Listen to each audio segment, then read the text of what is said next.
It's great seeing so many returning members to the MWG for the first meeting of 2023.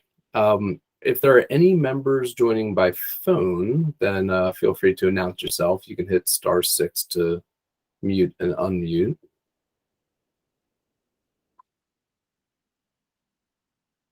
And to everyone else, thank you for participating in today's meeting. We'll have time for public comments later on to give everyone here the opportunity to contribute to today's discussions. Secretary McElwain, who in addition to being Maryland's new Secretary of the Environment is also the new chair of the Maryland Commission on Climate Change, wanted to be here today to welcome everyone and introduce herself. However, she's currently at a hearing in Annapolis and sends her regrets. MWG co-chair Kim Coble is also tied up with another event at the moment, but she plans to join us here in a few minutes. Fortunately, we have our other MWG co-chair, Mike Powell, here to welcome everyone. Mike, do you want to make any introductory remarks? Yeah, just very quickly. That the mitigation work group meetings we have during the session are always a little bit odd from the standpoint that we made a lot of recommendations at the end of our last series of sessions. At the end of last year, some of which are being acted on in the General Assembly or appear to be acting on the General Assembly as we speak. And obviously what we propose in our next iteration of the plan may well be influenced by what the General Assembly does or does not do this session. So a lot of what we do here is sort of planning, deciding how we are going to be measuring success and non-success, and the next regulatory actions. They're just as important as some of the decisions we make at the end of the year, but it's a little hard to float a lot of new ideas for the first time when we've got a moving target with the General Assembly session in line. So please keep that in mind, but that shouldn't stop you from beginning to think of additional proposals that we should consider in meeting our ambitious goals. Mark, back to you. Thanks, Mike. We want to take a moment to welcome 2 new members to the MWG and announce a few vacancies that we do need to fill this year. So new to the MWG, not new faces to many of you, but new officially on our roster include Garrett Fitzgerald, who's representing the Maryland Association of Counties, and Montgomery County specifically, and Ian Ullman representing the Maryland Energy Administration. Garrett, do you want to take a minute to introduce yourself to everyone? Sure, thanks, Mark. Hi, folks, I'm Garrett. I'm the State Climate and Energy Policy Manager here in Montgomery County, working on General Assembly, Public Service Commission with individual state agencies, anything we can do to help advance progress in alignment with Montgomery County's climate and other priorities. I've been working with local governments on climate issues for about 20 years in a couple nonprofits, and having served as the climate lead with the city of Oakland, California for a number of years. Was able to sit in on some of the meetings of this group last year. Thank you for making them open to the public. I appreciated that. Happy to now be joining, as Mark said, simultaneously wearing the Montgomery County hat and the MACO hat. And I'll do my best to do that. Really excited to be part of the discussions with the group this year. We're really happy to have you, Garrett. Thank you. And Ian, do you want to take a minute to introduce yourself? Sure. So my name's Ian Ullman. I've sat in on many mitigation work group meetings over the years.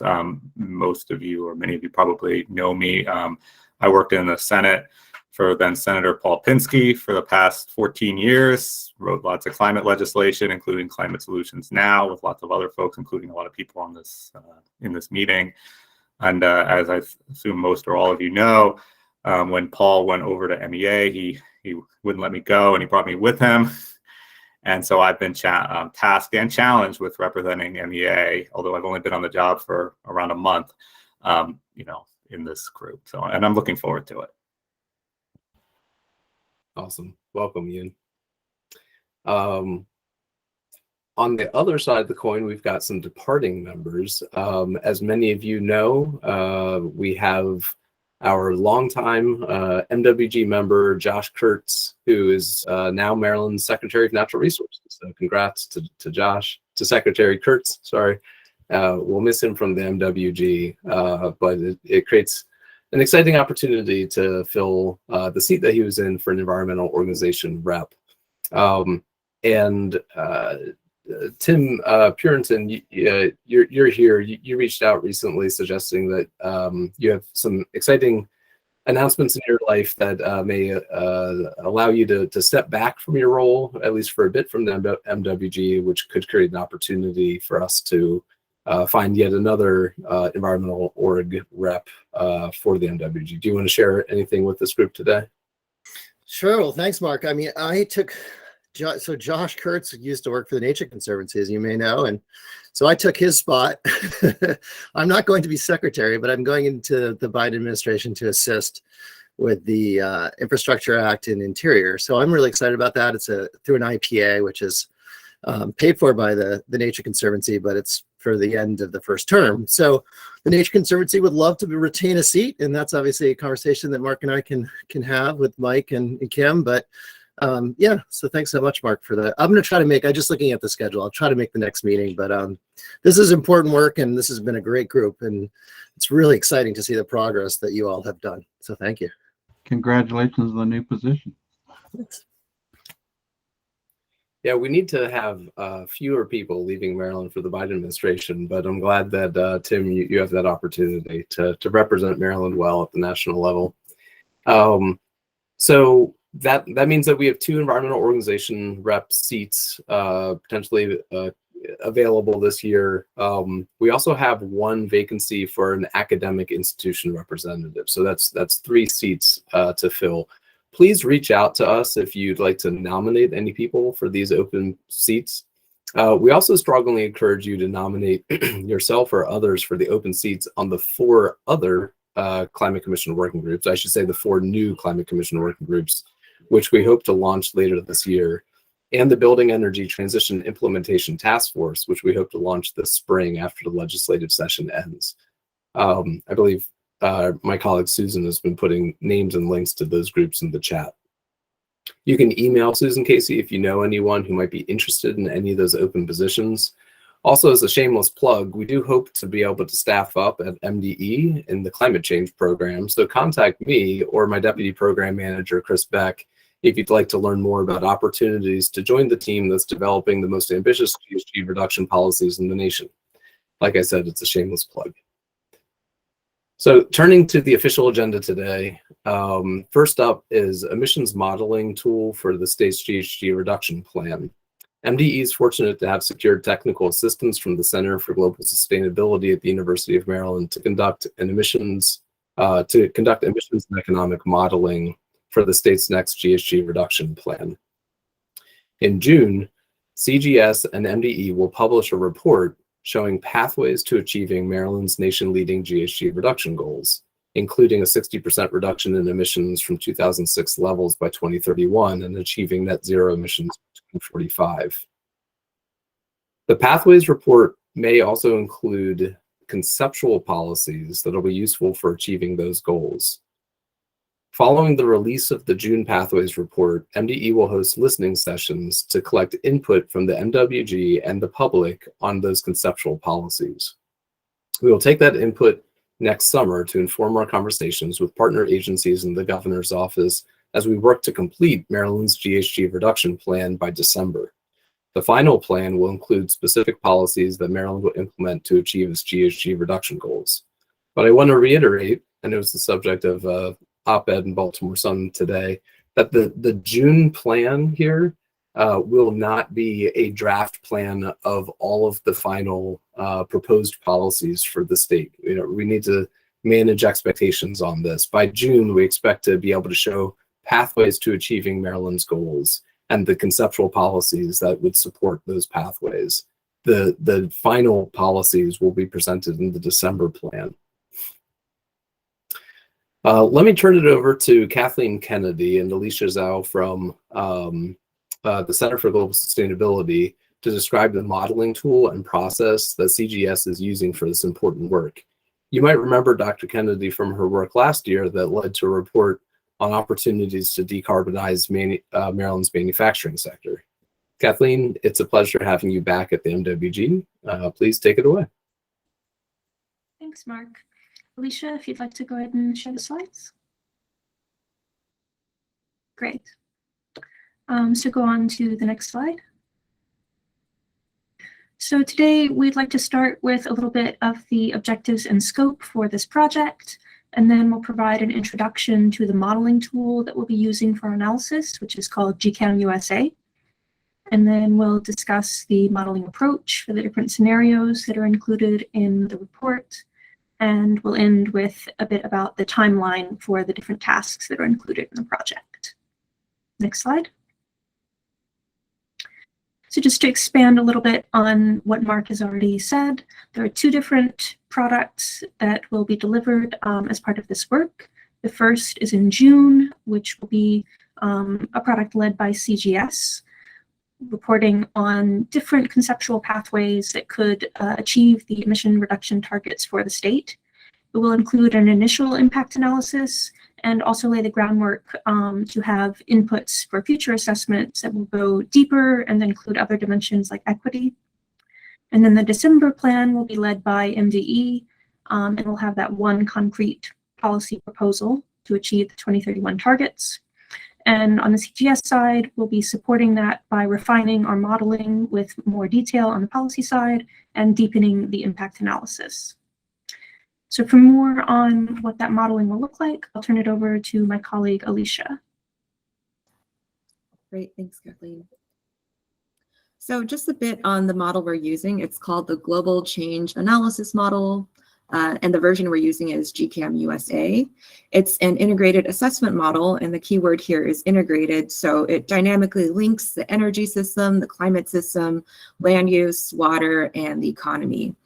And we're able to project emissions for 16 greenhouse gases and air pollutants across all economic sectors, including buildings, power, agriculture, transportation, and so on. It's one of the major internationally used models that we use for understanding future emissions globally.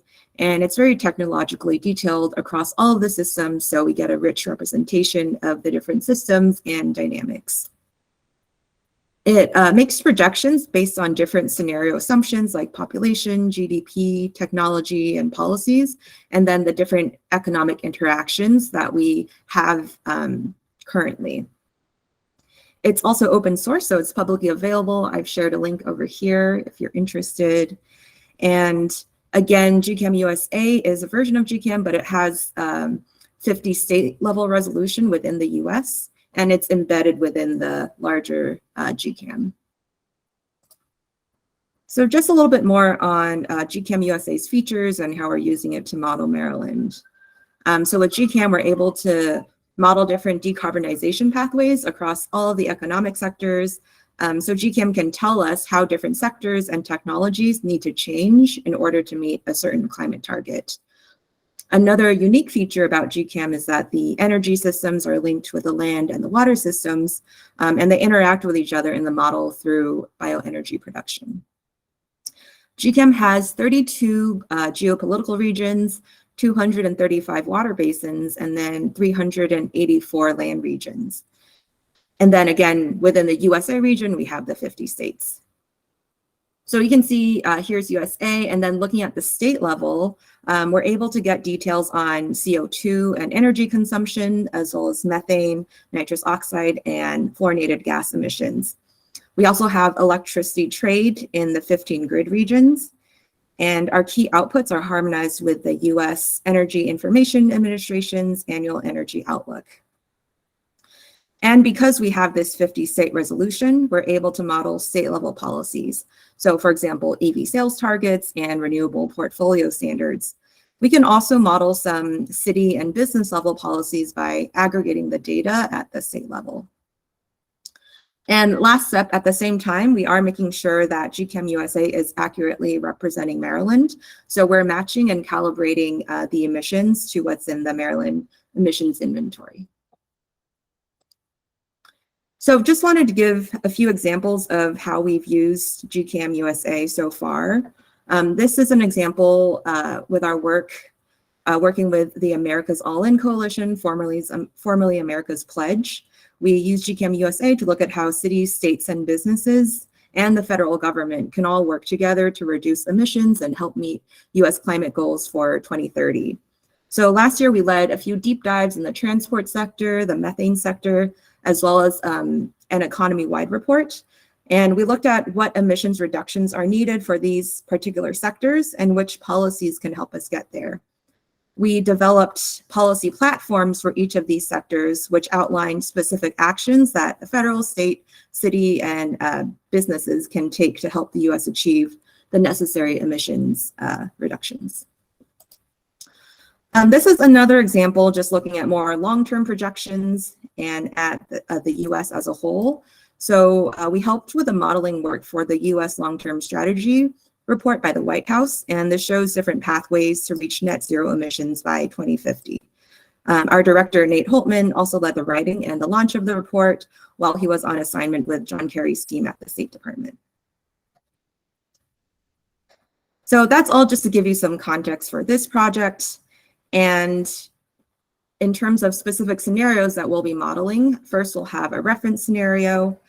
This is going to include existing Maryland policies, as well as relevant federal policies like the Inflation Reduction Act and the Infrastructure Bill, as well as relevant policies in other states.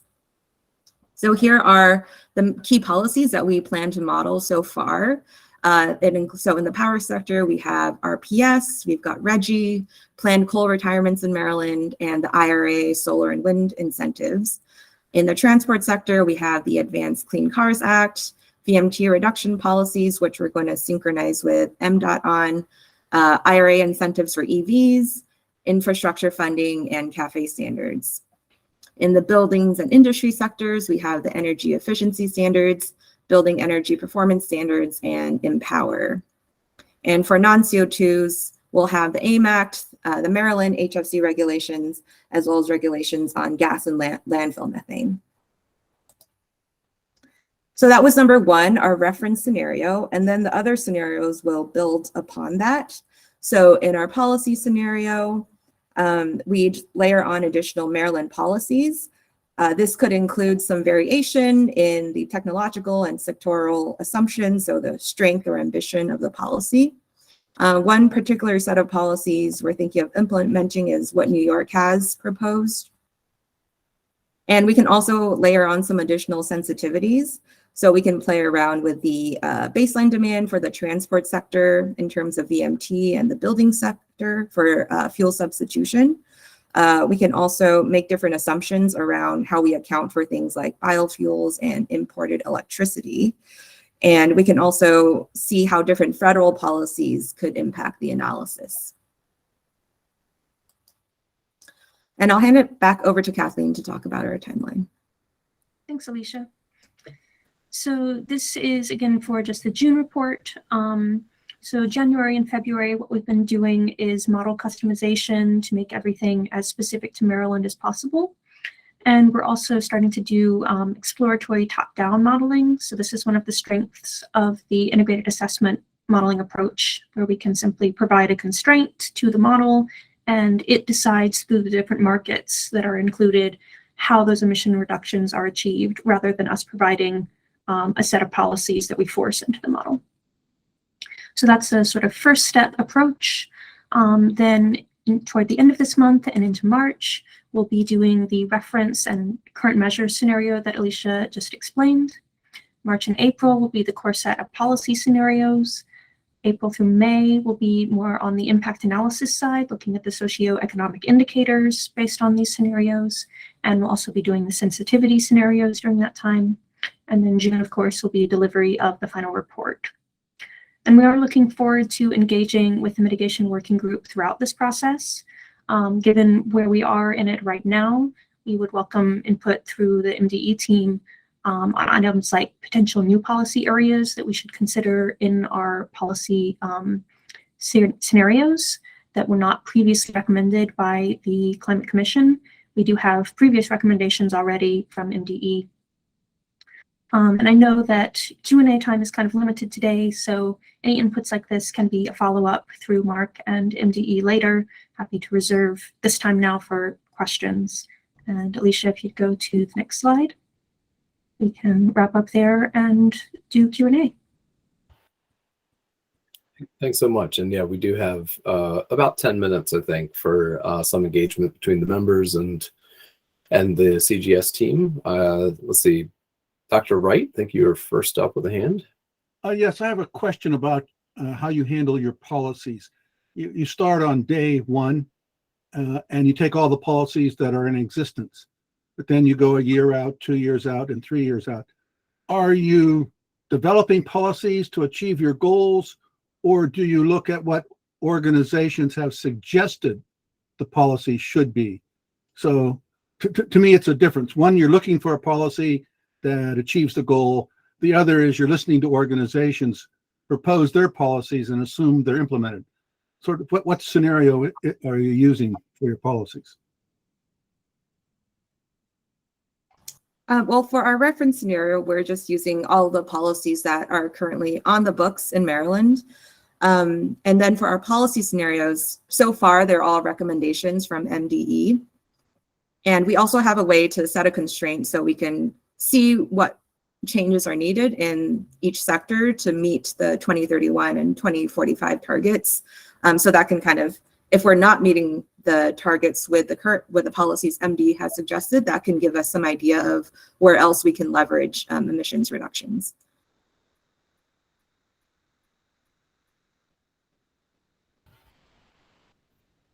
Thanks. Let's see, Mike. Yeah, I'm looking at what you're modeling and comparing that to the recommendations of the mitigation work group last year. There were two sort of super priorities, if you will. One was accelerating electric vehicle adoption, and the other was accelerating the construction of renewable, particularly solar farms, where I think the focus was primarily on removing obstacles to construction. And I know you're looking at RPS, which is really a PJM-based rather than state-based system. Is there anything in your model that would reflect or give recommendations on how to accelerate I assume incentives are in there, but other than incentives, removing obstacles or other problems with faster construction of renewable projects?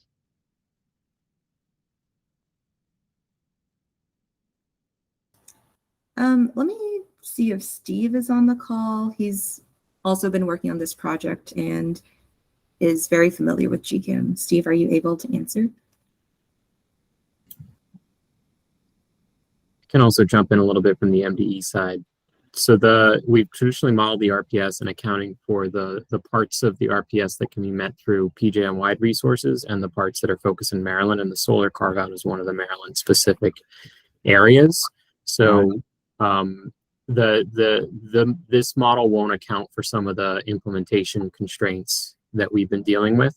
So in terms of the modeling, we sort of would figure out project what we think the deployments are. And if we want to try to model those constraints, then we would take what the RPS says we're supposed to build for solar, which ordinarily would be just simply the amount of solar the model builds if we're modeling the RPS, and we would have to make judgment calls about whether we want to sort of dial that back based on the other constraints that wouldn't explicitly be considered in the model. So I think it's going to be probably a little bit higher level than that. Gotcha. Yeah. And I presume that if we needed to exceed what the solar carve out would be, we'd also have to do it the other way too, right? Because I'm not sure that our goals can be met solely by meeting the solar carve out. I just don't know. We know from the last plan included solar deployments beyond the current carve out based on the clean energy standard proposals. But Gotcha. So it's safe to assume that for the new stronger target, yeah, we'll have to be looking at deployment beyond the current carve out. Gotcha. Thank you. Thanks, and thanks, Chris. Let's see, Sandy. Thank you. Just wanted to clarify when we're talking about the policy recommendations, are we referring to the 21 or so that were in the 2022 annual report, or is this a different recommendation list from MDE? It just was just wondering where we're starting from. Is it aligned with what we produced together as the commission, or is it divergent from what we would see under like the mitigation working group policy recommendations that were published and shared? Yeah, I think our approach is to try to stack these things together, really building on what the Climate Commission has recommended, and then looking also at these best practices across other states.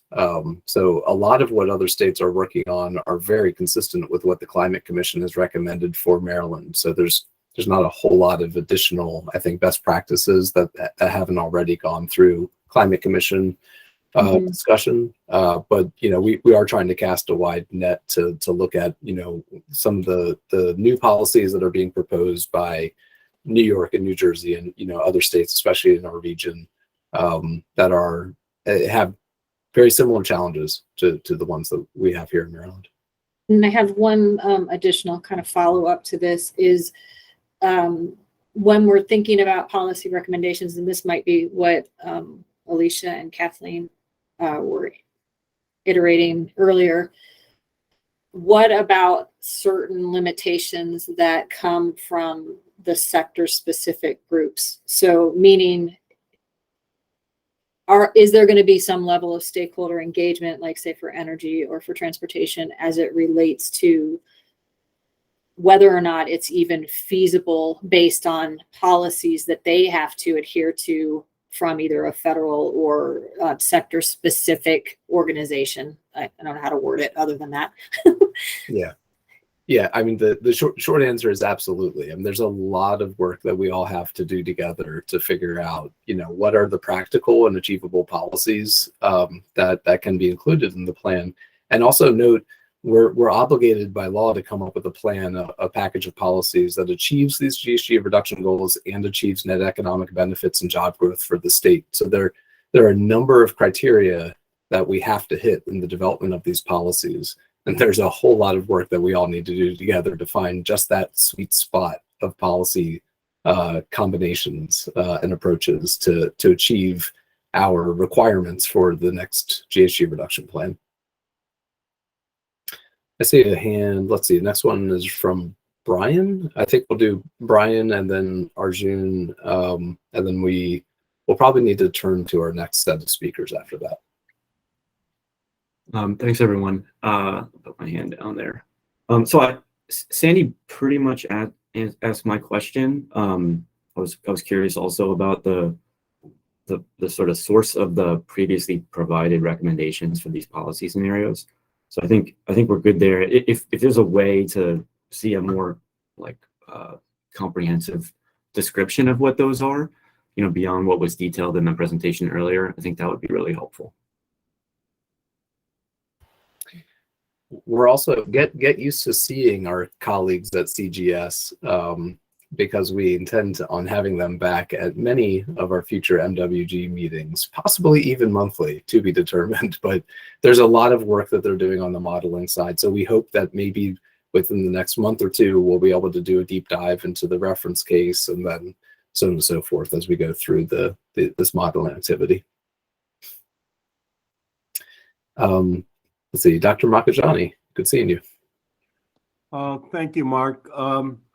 I had a question about how the model handles Maryland's RPS.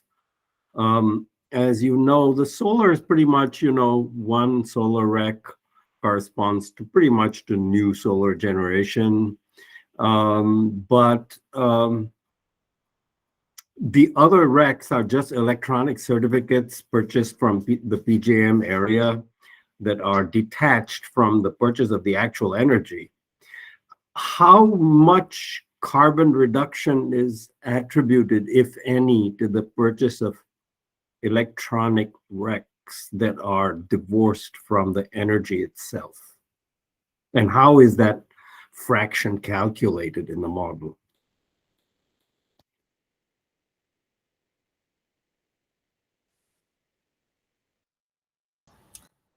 I'm going to see if Steve wants to go first. Steve, we can't hear you.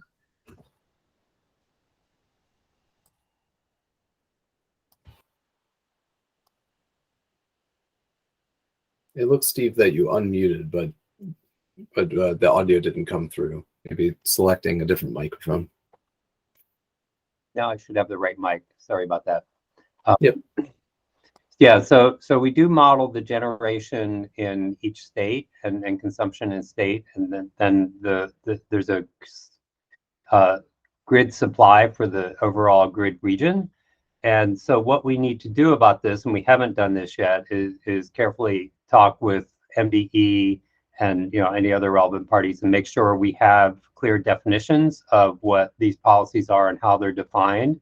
And then we can work out the way to translate those into the model. But we are modeling explicitly the generation and emissions from the whole region. So we're not together. So we're not missing anything. So it's really just a question of coming up with the accounting of the policy and making sure we're representing the policy correctly. Does that help? And I can't exactly what that means exactly. Maybe as a starting point, I can say how we've done it in the prior models is for the solar carve out and for offshore wind, we accounted for those. Those are sort of place-based in the RPS, right? But for general non-carve out tier 1, what we took was the recent years average of the share of non-carve out tier 1 RECs that came from Maryland resources by resource type versus out of Maryland resources. And we basically carried that proportion forward in the model for non-carve out tier 1. So it was something like 85% of non-carve out tier 1 RECs came from outside of the state. And so we carried that proportion forward. And then we enforced our emissions inventory accounting methodology, which is whatever the resulting changes in power plant emissions in Maryland, that's accounted for in our in-state electricity generation emissions. And then we apply the PJM-wide average to all of our net imports to account for imported power. That's how we do it in the emissions inventory. And so we apply proxies for that in the model. So as Steve mentioned, the model is accounting for all electricity generation throughout the entire PJM region. So the model will tell us over time as things change what the average emission rate is for PJM generated electricity. And so then we can replicate our inventory methodology going forward. And the tricky part, as Steve mentioned, is making sure the model accounts for, as Maryland's RPS changes and different fuel eligibilities change under different policy proposals, how does that affect the balance of changes in generation in Maryland, where it's basically explicitly accounted for 1-for-1 every megawatt hour in Maryland and every ton of CO2 in Maryland, versus changes in PJM that are sort of diluted by the fact that we use a PJM-wide average to estimate our imported power. Let me try to kind of state my simple-minded understanding of what you just said, which was very complicated. In my understanding, what you just said, and I might well be wrong, Chris, of course, that the 85% of the RECs that are not from Maryland are basically ignored as being zero emissions. You're attributing the average emissions of PJM generation to that electricity, even though we're paying for it by buying electronic certificates as if it's renewable energy. So we're not attributing any carbon reductions to that imports. Is that correct? That's what I think should happen. Yeah, that's right. And that's always been our inventory methodologies, that we have no explicit accounting for out-of-state RECs in the inventory. We simply take what was actually the PJM average emission rate for a year, and we apply that to all of our net imports. Yeah. Then at some point, we should say that we're wasting hundreds of millions of dollars since the Renewable Energy Act was passed on doing this. Thank you. Yeah, I appreciate that. And Brian, one last quick question here before we turn over to wrap. Yeah, and maybe this is a topic for further discussion, but to this point, like, if we're not acknowledging the sort of benefits of the REC purchases that are coming from resources that are not within Maryland, then I think, may find ourselves in a difficult spot with respect to those offshore wind projects if they're not actually interconnecting in Maryland. I believe they're interconnecting in Delaware. So they're not actually like in a meaningful sense, like they're not Maryland projects per se. So, there's all of this effort, being put and resources being put towards the procurement of these RECs. But if we're not incorporating them into the way we're calculating the state's emissions inventory, I agree it's wasted, but I don't think the effort itself is a waste. So I think it's something that should bear further scrutiny. Yeah. And I think maybe one final note is when we measure the emissions, we measure what actually happens. We actually don't have any accounting for solar RECs in our inventory. It's just we know that by virtue of there being all these solar panels in Maryland, that's affecting the CO2 coming out of the smokestacks of all of the fossil power plants, which is what we actually measure, right? So in the end, what we measure is not the RPS itself in the emissions inventory. We measure whatever the real world impact is of the RPS on emissions in Maryland. So there's always that disconnect between the regulatory mechanism itself and the real world impacts, which is ultimately what we measure and what compliance against the state's climate goals are. The difficulty is predicting what the impacts would be on the smokestacks of different policies beyond the RPS. It's just a hard thing to do. And that's some of the fun work that we do here at MDE. Did I mention we hope to be hiring soon? So if any of you are looking for a fun job, let me know. Thank you for our University of Maryland partners who've come in today to join us for that presentation. Again, we are likely to see them often through this year as we work together to develop the state's next GHG reduction plan. So we're going to turn it over now to a different topic, a clean heat study, a clean heat standard study. Last fall, right around the time when the MWG was recommending that Maryland create a program to decarbonize thermal energy, MDE had an opportunity to apply for a grant through the U.S. Climate Alliance to support this effort. We're happy to share that the U.S. Climate Alliance secured a contract with the Regulatory Assistance Project, or RAP, to help MDE consider how a clean heat standard could work in Maryland. RAP has been doing similar work for other states, as you'll learn today. We're joined by Richard Cowart, the principal on climate and energy policy at RAP, along with some of his colleagues who are leading the work for Maryland and elsewhere. Richard, would you like to introduce yourself and your team? And then I'll be happy to slide share for you when the time comes. Let me make sure I can get on. It's a pleasure to be here. Thank you. I'm Richard Cowart. And for the purposes of today's conversation, it might be helpful for you to know that I'm a member of the Vermont Climate Council and co-chair of the Mitigation Committee of the Vermont Climate Council. So I've spent a fair amount of time thinking through the same wide range of topics that I'm sure that you all are thinking about. I'm the former chair of the Public Utilities Commission in Vermont, and I've spent quite a number of years working on climate policy in Europe, in a number of US states at RGGI, and elsewhere. With me today is Nancy Seidman, and I guess it would be good if Nancy could turn her camera on and introduce herself. Yeah, I think, hello, everybody. I show that my camera's on, is that correct? And you all can hear me? Okay. You're good. Yes. So good afternoon. Like Richard, we're really thrilled to be here today. Thank you to the working group and to MDE for inviting us. I'm a senior advisor at RAP. This is my 7th year at RAP, which I joined after over 20 years working at the Massachusetts Department of Environmental Protection, as well as working for US EPA and NESCOM, who some of you may know is one of the regional air quality associations in the Northeast. So I focus at RAP on the intersection of energy and environmental policies, given my background in air quality and climate mitigation. So happy to be here today. And I think, Mark, I'm going to lead off on the slides if we're ready to go with those.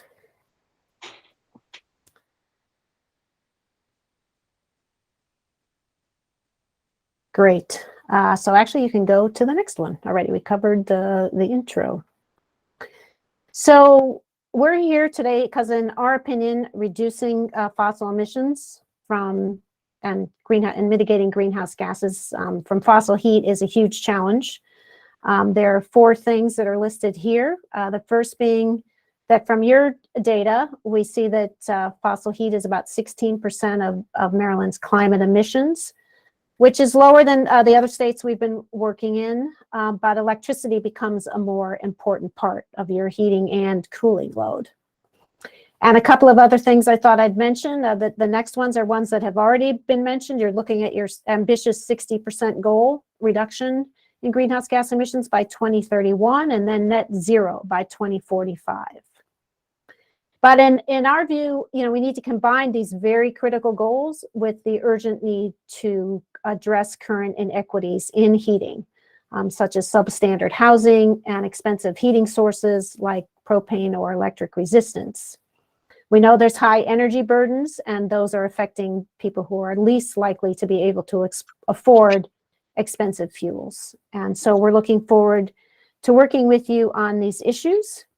And finally, as I imagine you all already realize, the changing over of existing buildings to mitigate their climate impacts is a slow process, requires patience, requires a lot of money and a knowledgeable workforce, all of which I know you all are focused on. Next slide, please. So to drill down a bit on Maryland, a few statistics that we thought were important to highlight, and we're comparing Maryland to Massachusetts here just for some contrast, because we have been working in Massachusetts, which I'll talk about in a little bit later. In terms of population, Maryland's at about 6.2 million, Massachusetts is at about 7 million. On the right side of the slide, we pulled out data from your 2020 greenhouse gas inventory. And then we highlight a couple of items on the left. You're looking at about 60% of your gas use is delivered by pipeline. In the middle, your sector balancing between residential and commercial and industrial use of fossil energy is not quite equal, but fairly not outstanding one sector more than the other. And we added that your electricity use represents about 25% of your greenhouse gas emissions, though obviously that is not all thermal fossil related uses. From the Federal Energy Information Administration, we wanted to highlight that electricity as a primary heating fuel in Maryland represents almost 50%, 48%, while Massachusetts, for example, is only 18%. If we look at natural gas as a percentage of primary heating fuel, Maryland's at about 43%, while Massachusetts is up over 50%. And a final fun fact, as I like to say, is that central air conditioning is present in almost 80% of Maryland homes, while it's only in about a third of Massachusetts. I mean, obviously it's a lot warmer in Maryland than it is in Massachusetts most days. So just to sort of set the stage, these are some of the background pieces of information that we've found compelling. So the next slide gets into the basic concept of a clean heat standard. We see it as a performance standard with a requirement for heat providers to gradually deliver increasing percentages of low emission heating services to customers. We view that it's similar to a renewable portfolio standard because that percentage that has to be delivered to consumers over time increases. But an important difference here is that the focus is on customers, the end users of the fossil fuels. Our second thing we wanted to highlight is that it's designed to provide a range of choices for consumers. The things we list here are probably not surprising to you, but things like weatherization, heat pumps, low emission fuels. And then lastly, the parties who are obligated to meet the standard go about creating and purchasing credits from their measures, which is in a way, the way this program is similar to something like the RGGI program, which I know you're all familiar with. But the who becomes the obligated parties is a critical part of the discussion that we'll be working with you and MDE on. Next slide, please.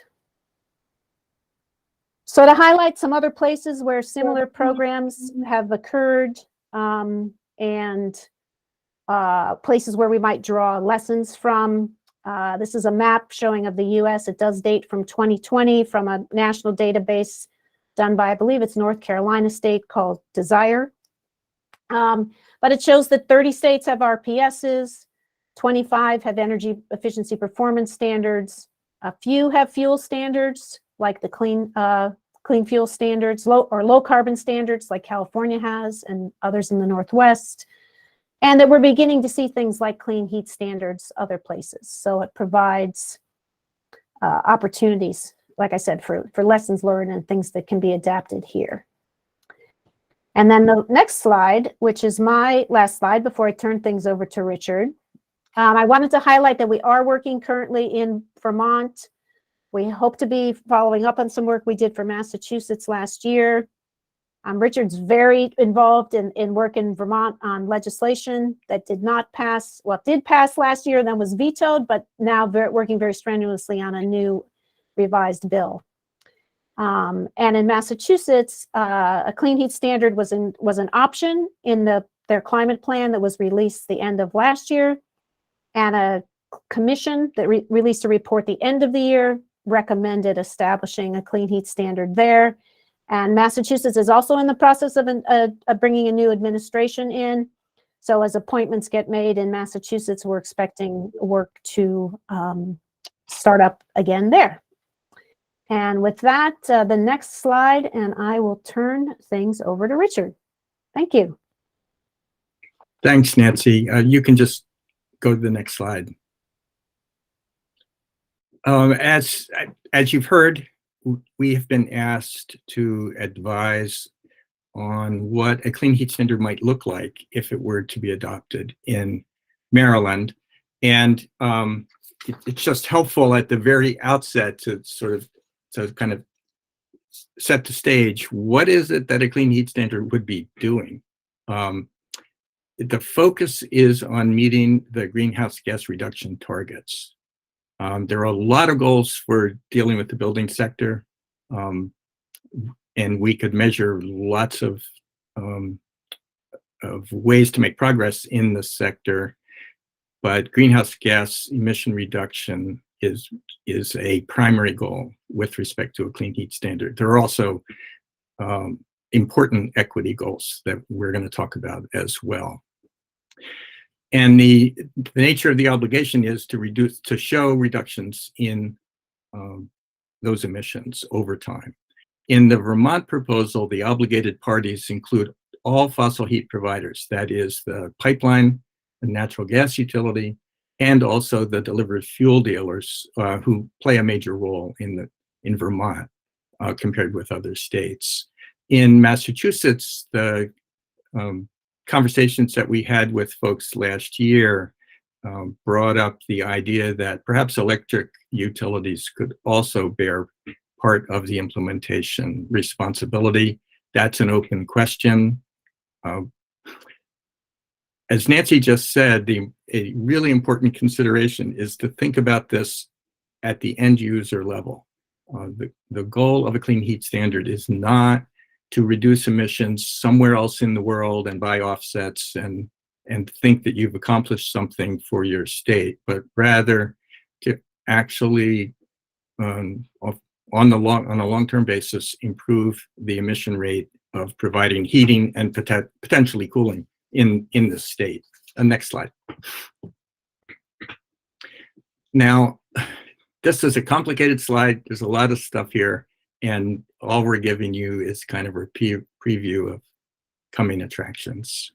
The architecture of a clean heat standard, as we have had the joy of developing really detailed proposals for both Massachusetts and Vermont. And we have learned from a number of the other performance standards that Nancy alluded to. That architecture includes all of the elements 1 through 7 on this slide.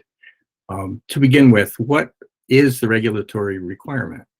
Let me make clear that the goal of our project working with Maryland is to lay out options and to a lesser degree to say something about what we think our recommendations might be. But the decisions are going to be, for any clean heat standard adopted in Maryland, the decisions are going to be targeted to Maryland and made by Maryland decision makers.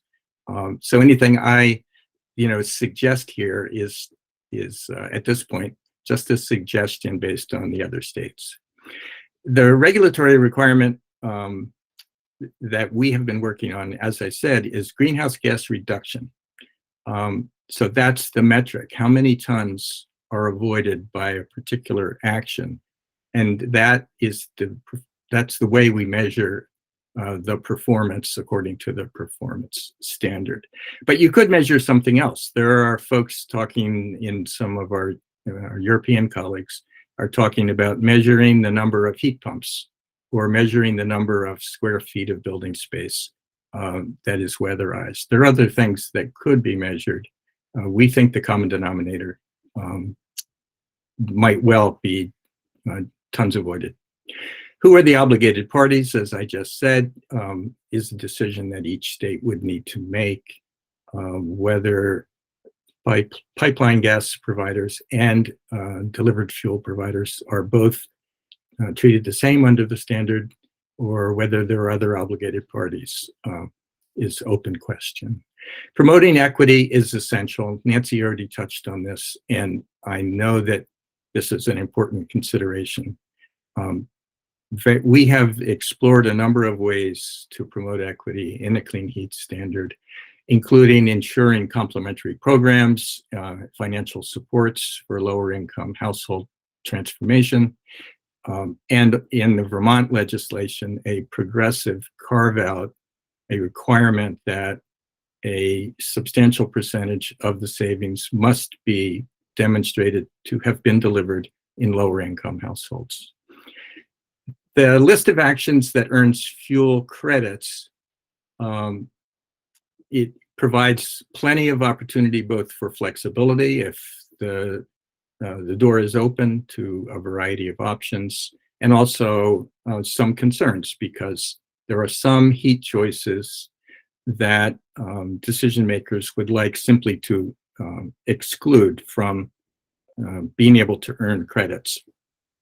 One example in the Vermont legislation is that there is no credit given for what's called fossil to fossil fuel switching. So if a natural gas hookup happens and you convert a fuel oil customer under the Vermont scheme, even though natural gas is less emitting than fuel oil, there's no credits given for that because there are some policy reasons that we just don't want to encourage that. There have been great debates over renewable natural gas, hydrogen, biofuels. All of those things are policy choices that a state can make. On item 6, we have been asked as part of the work that we're doing to sketch out and pathways. I'll call them illustrative pathways, just to give people an idea of what mixes might work. In Vermont and Massachusetts, it's clear that when you do the modeling, that heat pump water heaters and heat pumps are the dominant, dominate the solution space. And we recognize that weatherization, build and shell improvements are also at the top of the list. How much the other resources play a role in filling out the mix to attain the GHG reduction goal can be modeled, and we will be doing some of that. But having just heard the presentation on the economy-wide modeling that you're going to be doing, I think will need to learn a lot from that to make sure that we provide information that's synced up pretty well with that. And then finally, we will be providing to you information about how this is going in other states. Next slide, and then I think I'll wrap it up really quickly. We will be producing a draft report on the regulatory design and the sort of framework for a possible clean heat standard for Maryland in May. And then later in the summer, we'll be making some recommendations about how to sync this up to the macroeconomic analysis that you're doing. And we will provide information about the techniques that can be used for life cycle analysis of different clean heat options. As we go along, I want to be really clear that we're looking forward to working with you, engaging with you, getting your feedback, hearing your questions, and what have you. And then if you go to the last slide, I'll finish with sort of coming back to the beginning. Like, why is a clean heat standard, in our view, an important consideration for Maryland? Our experience in these other states and in other nations as well is that the existing building stock is a really tough sector to address with respect to GHG reductions. And we can envision ways to deal with building codes and appliance standards for new installations, but working with customers, if you think about it, a building by building basis, millions of kitchen table conversations have to occur in order for GHG reductions to occur on a building by building basis.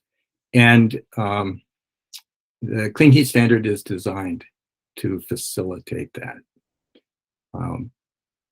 Performance standards, as we've seen in parallel sectors, low carbon fuel standards, renewable obligations, and efficiency programs can work and can be a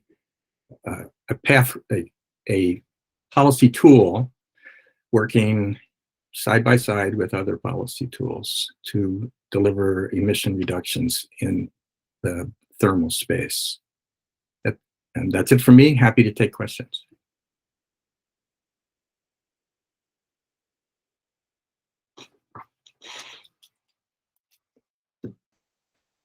I would note, Mark, when the slides go out, we did include a resource slide which has links to two reports, one each in Massachusetts and Vermont, that folks might be interested in. Great. Thanks so much. And a few hands came up during that. So let's see. Mike Powell. Yes, sir. Just two questions. One, I saw the references to what's going on in Vermont and Massachusetts, but has any state enacted a clean heat standard yet, or is it all just at this point being studied? And then secondly, I've always thought of our law as really having three priorities, equity being perhaps the most relevant here, but also that there would be a net benefit to the economy and a net increase in jobs. Will you be able to provide some feedback in terms of the options on those latter two priorities, if you will, built into our, in other words, we can't recommend policies that don't achieve all three of those requirements, improve environmental equity and have a net positive impact on jobs and the economy. Excellent. Thank you.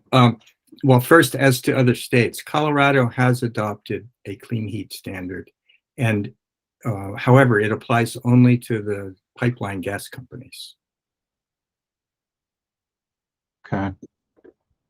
The other analogs, low carbon fuel standard, for example, for transportation, isn't directly addressing the heating, and so that's an analogy, but it's not a direct example of a clean heat standard.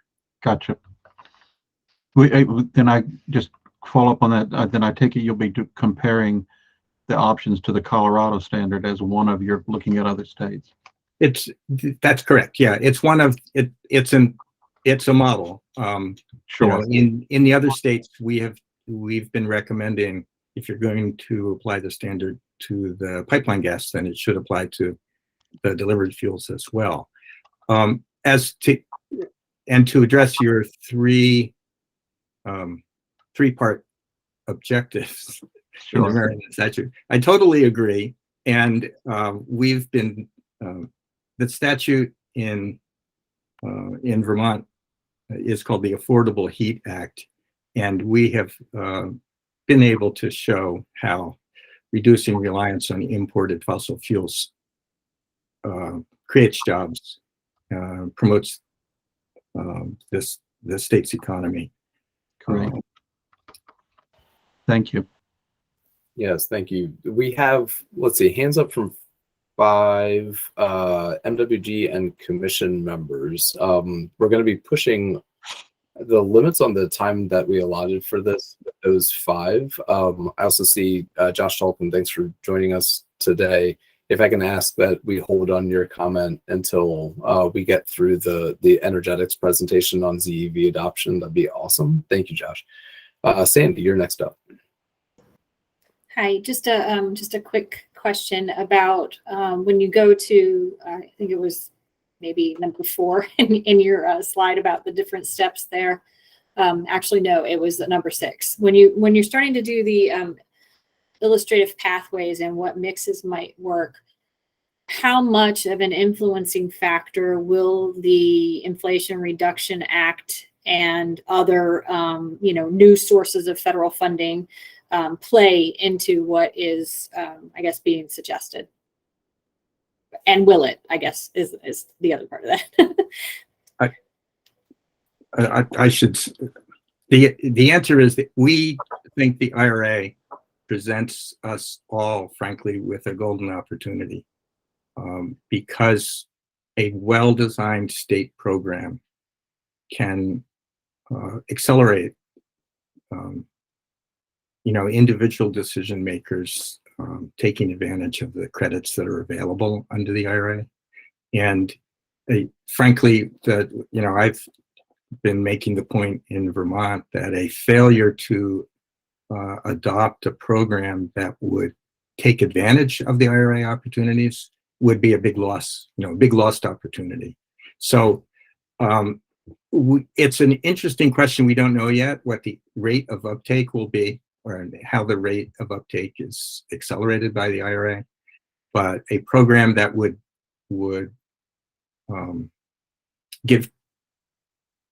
create a credit opportunity for an obligated party to accelerate the pace of uptake. It seems to me to be like two things pushing in the same direction. We're trying to estimate what that could be, but a well-designed program will deliver more than no program. Thank you. Thanks. Ian. Richard, I guess my question is how you will plan to consider the state's existing programs that I guess could be sort of inputs or aspects of the standard. I'm thinking about, existing energy efficiency programs that are run, through the utility companies, things like that. And then perhaps even more challenging, you talked about how performance standards work. This body recommended a building energy performance standard, which the legislature subsequently adopted. And I'm wondering how that fits in here. Is that part of it? Is it separate? And obviously we still have to implement it. The regs have yet to be written. So I'm just wondering sort of how they interplay. Nancy, do you want to take first crack at that one? Sure.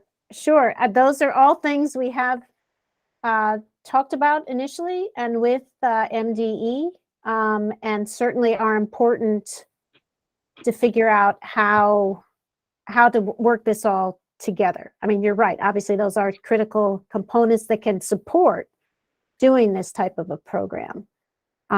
So how it's kind of like, doing multivariate calculus analysis, with all these pieces moving at the same time, how can we make sure they all work together well? But yes, that is a goal of ours. And I know it's a goal of MDE's. And if I could I add a little bit to that? So this is Sure, of course. similar to our electricity sector strategy, where we have RGGI, which is an emissions regulation on the CO2 coming out of the smokestacks that pushes down the CO2. At the same time, we have the RPS, which builds up the renewable resources. So we come at the problem from both directions. The interaction between a clean heat standard and the building energy performance standard would be conceptually the same. The building energy performance standard is a regulation on the CO2 coming out of chimneys, basically, right, to push that down. And then a clean heat standard would be building the clean stuff. Again, just like RGGI and the RPS work together on the electricity system, this would be the same idea applied to the thermal energy system. Go figures. As soon as someone says multivariant calculus, Chris Chris has to chime in. No, Chris, I'm going to use that going forward. That's a great way to describe it. Appreciate that. Colby, good seeing you. Thank you. I just was looking at the document that was shared in the chat from the Massachusetts Clean Heat Standards. And just, can you give examples of what clean district energy is and other verified low carbon options? So in Maryland, we seem to think that electricity is the only thing to go with. So I'm just trying to see what other sources are out there that meet clean heat standards.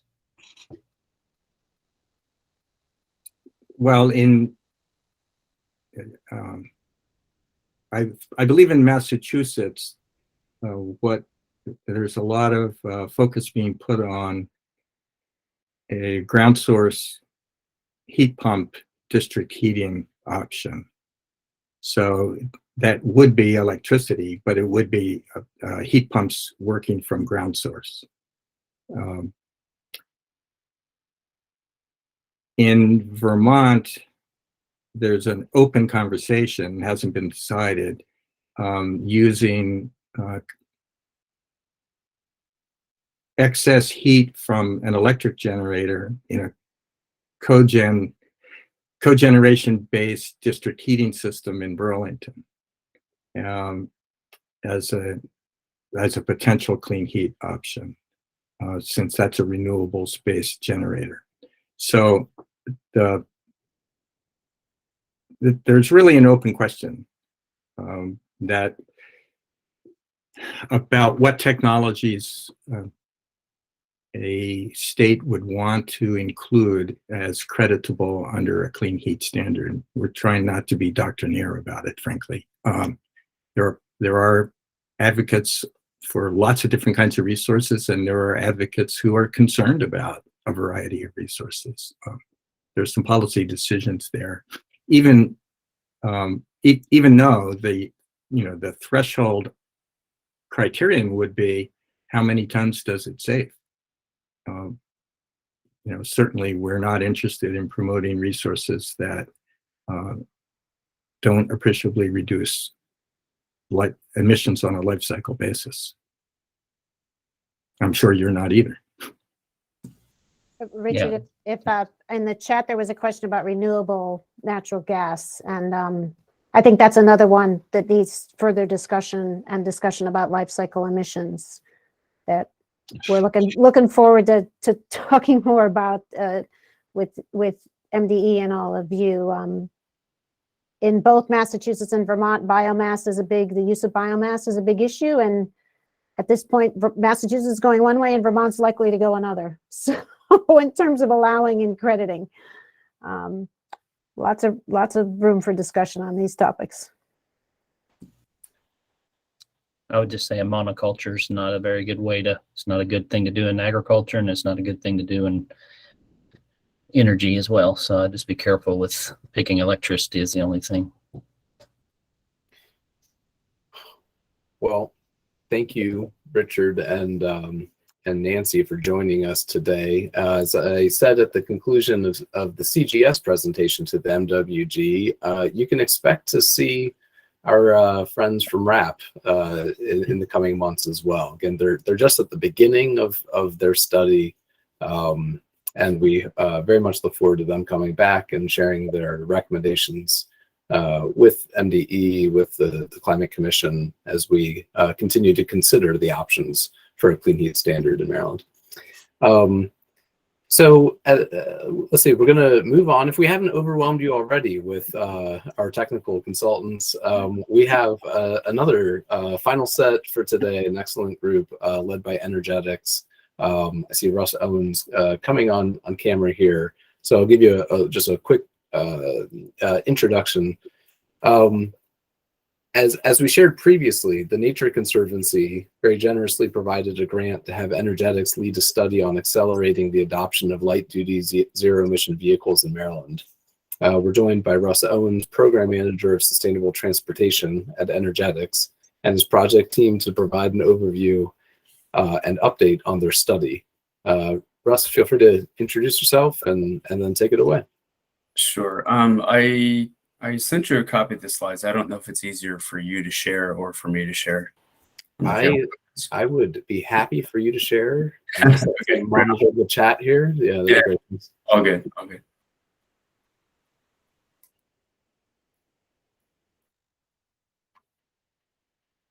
That should be sharing. Let me know if that is true. Yep, looks good. Huzzah. Okay, thank you.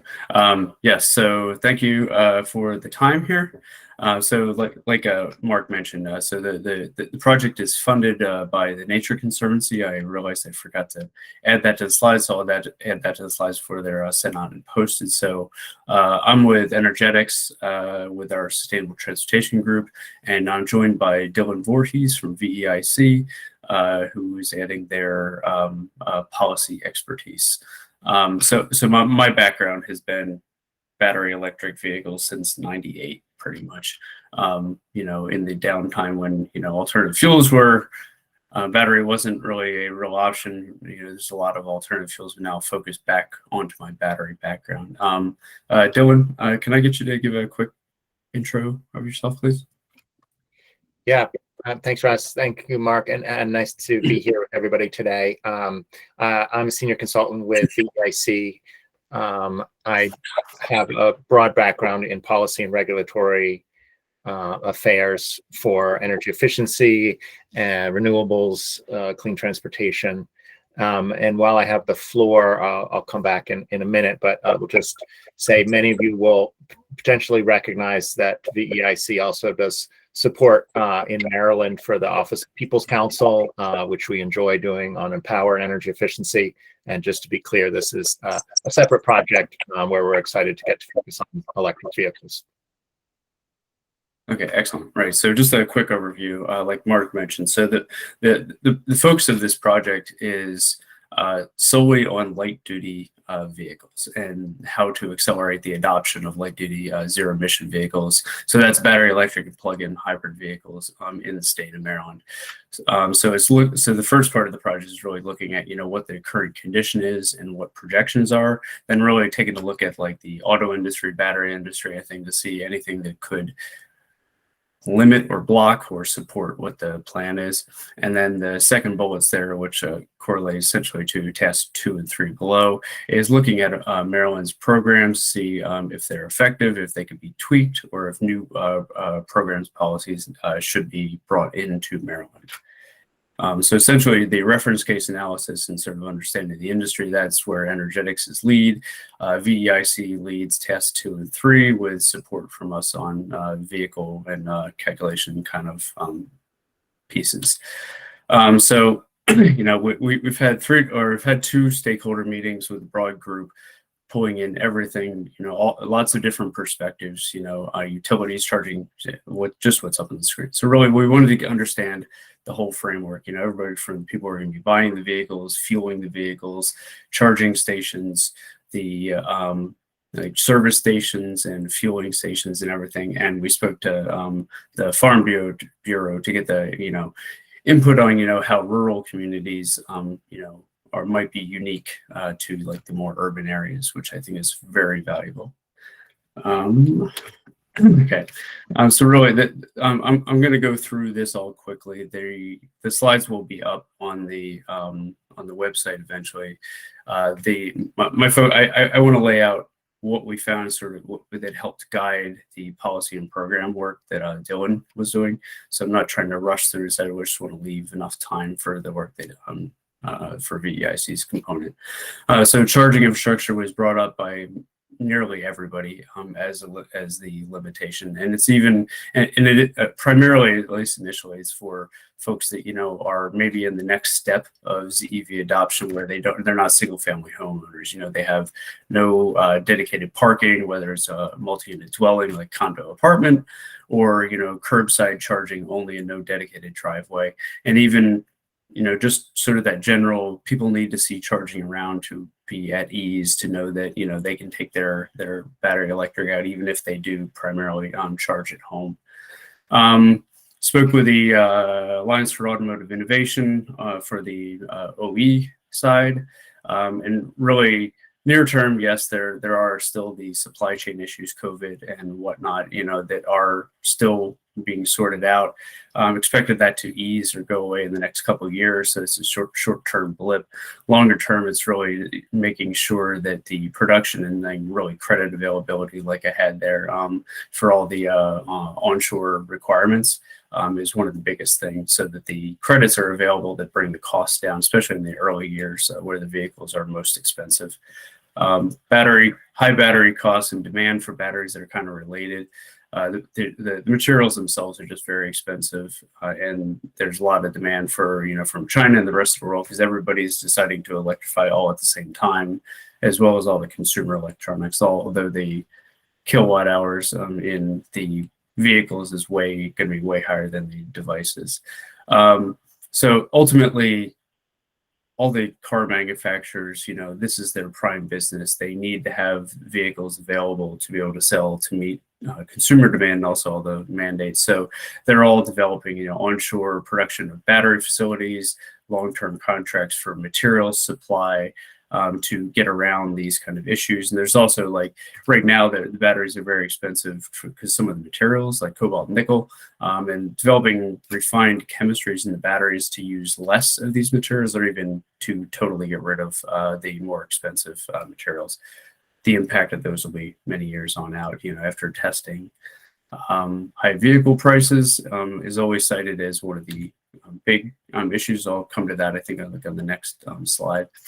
One of the things we're looking at is to see what major manufacturers, both mass market, Honda, Nissan, Toyota, and premium, Mercedes, Audi, BMW, have coming in the future, to make sure if there are any issues with manufacturers not electrifying their range, especially and across the range in vehicles and vehicle types that people want to buy. And in general, I mean, there's just massive interest and plans for releasing new models. Most are battery electrics. Plugins are available. It seems like the interest in them might peak later, but I'll get into one of those later. So the big thing is too is we know cars are going away, and there are just lots of ZEV, in the SUV and crossover class that everybody is moving to. Previous generations, the second bullet from the bottom, spoke with Maryland Auto Dealers Association. I probably got the name wrong. Before that, we'd seen reluctance on auto dealers, being interested to really push EVs. And in the early days, when you had a 70-mile EV and you're trying to convince somebody getting out of their 400-mile range battery or pickup truck or something, it's a hard sell. Now they're excited with broad product availability. So the takeaway here is really that the OEs are really focused on releasing vehicles options in what people are interested in buying, and prices are definitely coming down. The table at the bottom that's nearly unreadable there has the projections of domestic, what the percentage of sales in the US would be as far as EVs. That includes plug-in hybrids, and nominally it's 50% for most brands. And in talking to the auto industry, the availability of these vehicles will go to states first that have ZEV mandates, so like California and New York. And if, Maryland enacts that, then that will definitely greatly improve our ability to get the vehicles in the state.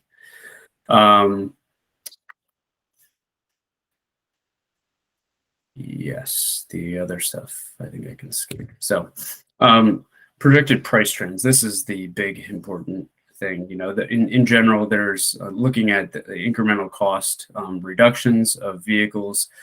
ICCT, there are some other published studies and what CARB uses for their modeling.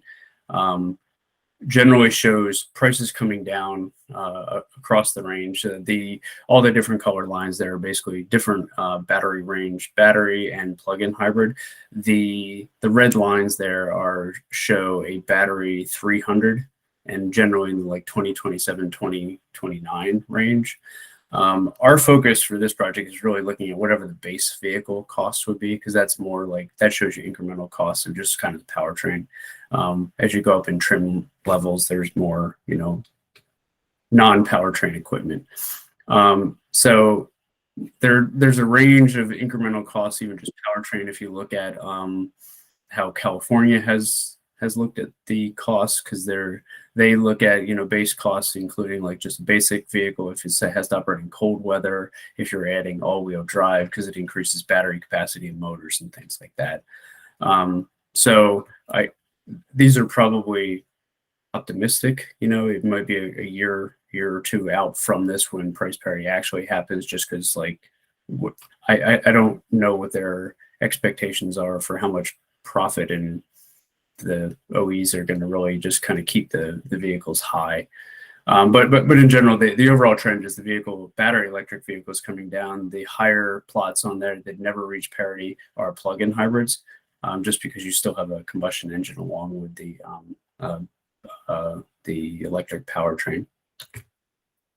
EVSE lit review as far as like understanding how many charging stations per vehicles for ones that don't need home charging. There's a range, sort of 10 to 1 to 15 to 1, some more aggressive 7 to 1.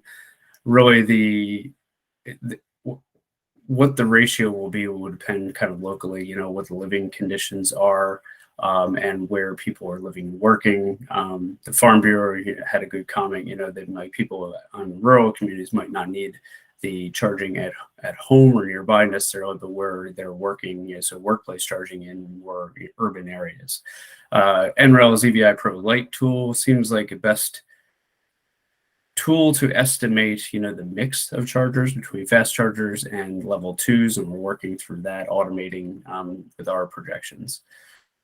And then over time, though, it's like talking to ChargePoint and some others, like the device cost of the charging station itself might come down a little, but in the grand scheme of things, that is a fairly small cost in the overall installation of any public charging, just because all the construction and copper and those other infrastructure costs. Projections. So our project is developing a tool that is way not as complicated and detailed as what University of Maryland is doing. We first were looking at using Maryland data to develop trends, and then putting EIA's annual energy outlook trends looking forward. Ultimately, we ended up looking at the previous version of the greenhouse gas reduction plan spreadsheet behind that, because it was the most Maryland specific information, sales and projections on, you know, VMT and growth. So we're using that as a base. We have data from MVA where we're updating the inventory and sales for the known years through 2022. And then using this to test out different scenarios. So we're testing out just the 3 cases that were in the original 2030 plan, the reference GGRA and Mitigation Working Group, just for, you know, comparison to what was already in there, and then looking at a couple ACC2 based scenarios. So one just taking ACC2 all batteries, one with 20% hybrids, plug-in hybrids, which it allows for, and then actually the third one is 25% accelerated, like if we wanted to try to push that.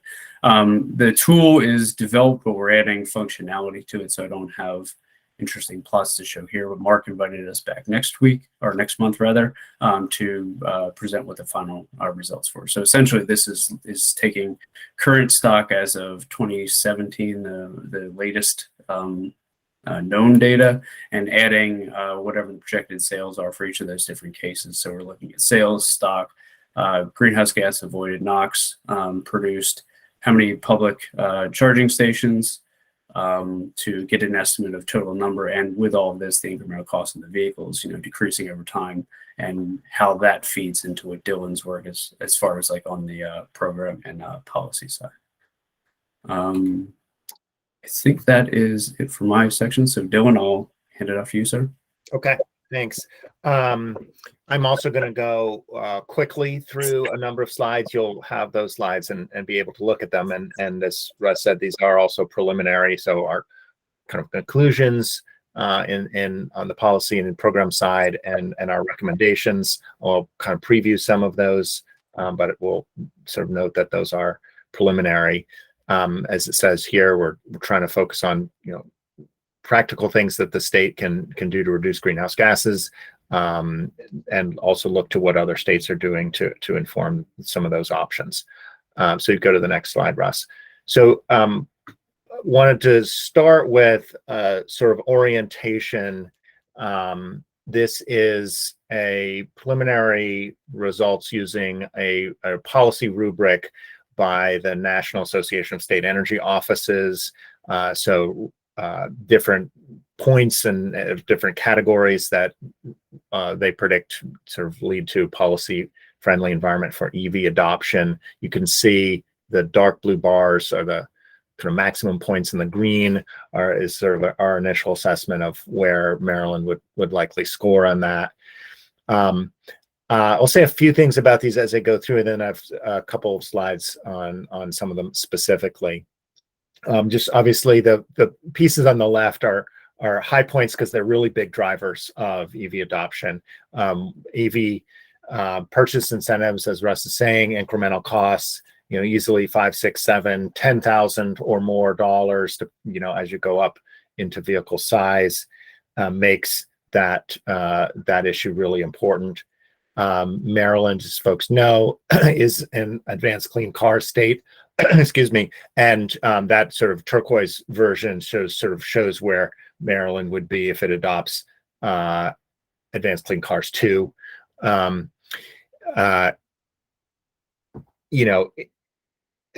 say a little bit more about electric vehicle charging, EVSE installation support, but this is one area that we're digging into a little bit more closely as we wrap up the project.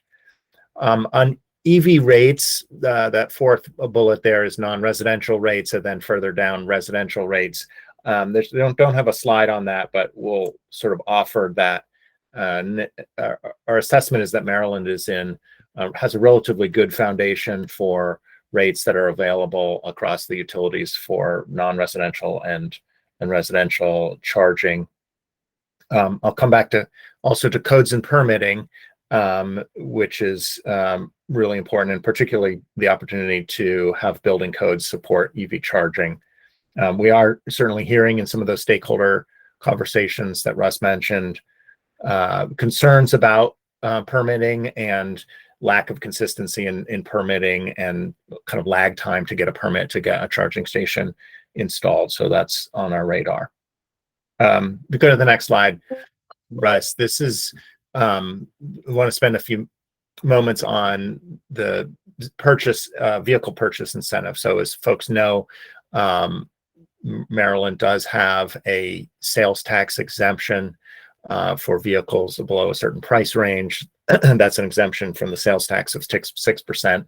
So if you're buying a $50,000 car, that's a $3,000 incentive. Most folks will get less than that. If you're buying a Nissan Leaf or a Chevy Bolt or something like that, it's a little under $2,000. It's a point of sale incentive, which is a best practice for motivating, consumer purchase behavior. They don't have to pay something and get something back. It's just off the top. Important to note that there are no pickup trucks available that would qualify for that sales tax exemption under that price point right now, nor does it apply to used vehicles. So come back to that. Really important focus of our analysis, and we're still doing some work on this, is the issues around the funding constraint for this sales tax exemption. It's not available today. Don't leave right now and go out and buy a vehicle. But starting in fiscal year 24 in July, there's a budget of about $8 million, and that is on paper at least budgeted for the next several fiscal years. That's enough money to provide incentives for perhaps 4,000 vehicles, give or take, and at the sales rate that we might sort of reasonably expect to be on, that would have that sales tax exemption gone in about 2 or 3 months. That start-stop of incentives, so on for 2 or 3 months, off for 9 months, back on again, greatly diminishes the impact on the market. People make decisions more slowly outside of that window. Car dealers, when they're deciding how to invest in their programs, their infrastructure, they want to make investments in things they can sell all year. And ironically, those incentives with such limited availability or at very low levels can increase concerns about free ridership. So the people who were going to buy it because they couldn't count on that incentive, they're more likely to just have been planning to buy the vehicle already. So I think there's a bunch of concerns and some recommendations around that to come. If you want to go on, Russ, I'll just say a little bit about EVSE installation support. Maryland has multiple programs, and as we said, we're sort of continuing to do some analysis on the number of charging stations that are likely to be sufficient and the sufficiency of the existing programs to meet those, and thinking about what those incentive structures are, and in particular, the needs in different sub areas and the needs for incentives that target, for example, Russ mentioned multifamily housing. So I don't want to say a lot more about that, and I know our time is short, so if we want to keep going. This is a summary of some recommendations. I'll say a little bit more about most of these really quickly, so I don't want to actually stay on this slide. It's for your record. Go to the next one. So high-level recommendation, an annually sustained funding for the sales tax exemption. We're kind of working on what kinds of budgets that might be for different scenarios. But this is going to be particularly important over the next couple of years, because the federal tax credit for electric vehicles is not widely available for most vehicles today. That's unfortunate truth, and we hope that within a couple of years that will not be the case. But until that is really applicable, that incremental upfront cost that Russ and I have spoken to really is on the buyer, and the sales tax exemption is the main buffer that's helping customers deal with that. Certainly want to get Maryland to think about a higher price cap that would allow for pickup trucks to qualify, and maybe even an additional incentive, because those pickup trucks do have a really substantial incremental cost, and they're available in all electric models that have really substantial opportunities for greenhouse gas reductions. Next slide. I want to say a little bit about equity, and then I'm going to try to really hustle through the last two or four slides. So no shock to anyone here, new vehicles are kind of inherently out of reach for lots of people, and not just people who are considered low income by any definition, but for many kind of middle class folks, they don't buy new cars. Used EV markets, unfortunately, are quite limited right now. We expect them to grow as the supply chain eases and as the sort of new car markets move into used car markets. So as a general matter, we would recommend that Maryland extend the sales tax exemption to used EVs, and also consider an additional low-income incentive. And we'll have more to say about possible structures for those. Going to used cars, if they're sold at a dealership, that's a relatively straightforward policy change. Of course, it has some cost, but significant benefits. It's one that several states have done. A low income incentive is a little bit more involved.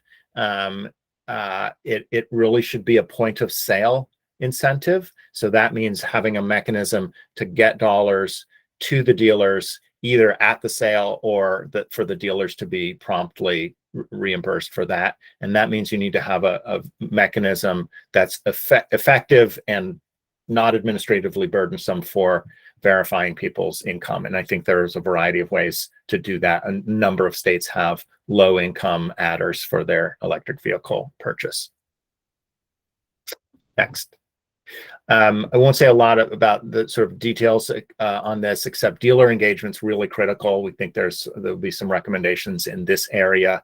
Of course, dealers themselves and manufacturers are trying to support EV sort of education, training, and other infrastructure, but the states that are taking it on themselves to do particularly proactive outreach and engagement with dealers, providing training, and potentially even providing financial support for sales of vehicles. This is something some jurisdictions are doing, giving a spiff or an incentive on a purchase, especially if it gets down to the dealer. That can be very motivating, giving a stipend to attend training so that people selling these cars, one of the most important points of information, really understand what customers need to know when they come in and are looking at a vehicle.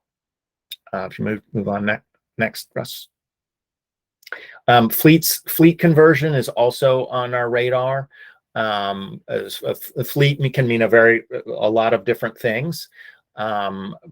Many fleets, not all fleets, are relatively high mile traveled vehicles.